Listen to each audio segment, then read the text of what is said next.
महत्वाची बातमी आहे कोल्हापूरमधून। कोल्हापूरमध्ये वारंवार पूर येत असल्याने स्थानिक रहिवासी संतप्त झाले। स्थानिकांनी विधानसभा आणि महापालिका निवडणुकीवर बहिष्कार टाकण्याचा इशारा दिलाय। कोल्हापूरच्या जाधववाडीमधील स्थानिकांनी संतप्त भूमिका घेतलेली आहे। भूषण पाटील आमचे प्रतिनिधी अधिक माहिती देतील। भूषण, वारंवार कोल्हापूरमध्ये जो पूर येतोय त्याच्यामुळे स्थानिक संतप्त झालेत, त्यांच्या प्रतिक्रिया काय आहेत? नक्कीच 2019 आणि 21 नंतर पुन्हा एकदा कोल्हापूरला पूर सदृश्य परिस्थितीचा सामना करावा लागतोय। मात्र कोल्हापुरातील काही भाग असे आहेत जिथं थोडासा जरी पाऊस पडला तरी पाणी साचायला सुरुवात होतं। मी आता आहे जाधववाडीमधल्या इंद्रजित कॉलनीमध्ये आणि इथली दृश्य आपण बघू शकतो। जवळपास 3 ते 4 फूट पाणी या सगळ्या इंद्रजित कॉलनीमध्ये गेल्या 4 ते 5 दिवसापासून पाहायला मिळतं। अगदी दुर्गंधीयुक्त हे गटारीचं पाणी आहे आणि अशाच पद्धतीचा सामना दर पावसाळ्यात ह्या सगळ्या स्थानिकांना करावा लागतोय। त्यामुळे सगळे स्थानिक आक्रमक झालेत।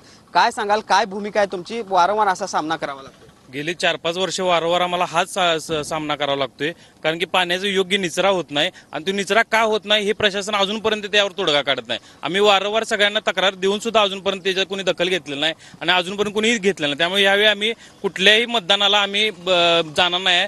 सगळ्या लोकांनी आम्ही बहिष्कार टाकणार आहे, कारण की ह्यांना मतं देऊन सुद्धा काय उपयोग नाही आहे, कारण की तिने आमची दखलच घेत नाहीत। त्यामुळे आम्ही यावेळी पूर्णपणे आमदारकी असू दे, महापालिका कुठलीही इलेक्शन असू दे, आम्ही यावेळी पूर्ण कॉलनी बहिष्कार टाकणार आहे। काय सांगाल काका, काय भूमिका आहे तुमची? यावेळी सुद्धा जसं नागरिक सगळे संतप्त आहेत, सगळ्या नागरिकांच्या ह्याच भावना आहेत की येणाऱ्या ज्या इलेक्शन असतील, लोकसभा, विधानसभा किंवा ह्याच्या महापालिकेच्या, या सगळ्यांच्यावर आम्ही बहिष्कार टाकणार आहे, कारण स्थानिक प्रशासन आमच्याकडे अजिबात लक्ष दिलेलं नाही आहे।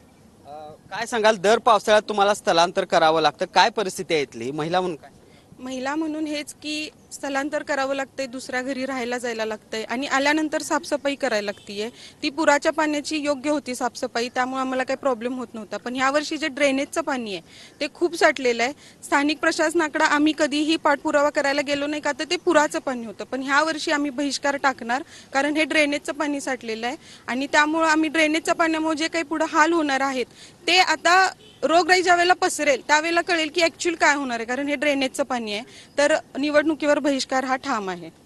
तर पाहिलं आपण कशा पद्धतीने या सगळ्या स्थानिक नागरिकांच्या भूमिका आहेत। खरं तर महापालिकेनं या सगळ्या परिस्थितीचा भौगोलिक विचार न करता या ठिकाणी नाले बांधलेले आहेत आणि त्यामुळे गटारीचं दुर्गंधीयुक्त पाणी पावसाळा सुरू झालं की या ठिकाणी जमायला सुरुवात होतं आणि त्यामुळेच आता हे सगळे स्थानिक नागरिक जे आहेत ते संतप्त झाल्याचं पाहायला मिळतं। आणि धन्यवाद भूषण दिलेल्या सविस्तर माहितीसाठी।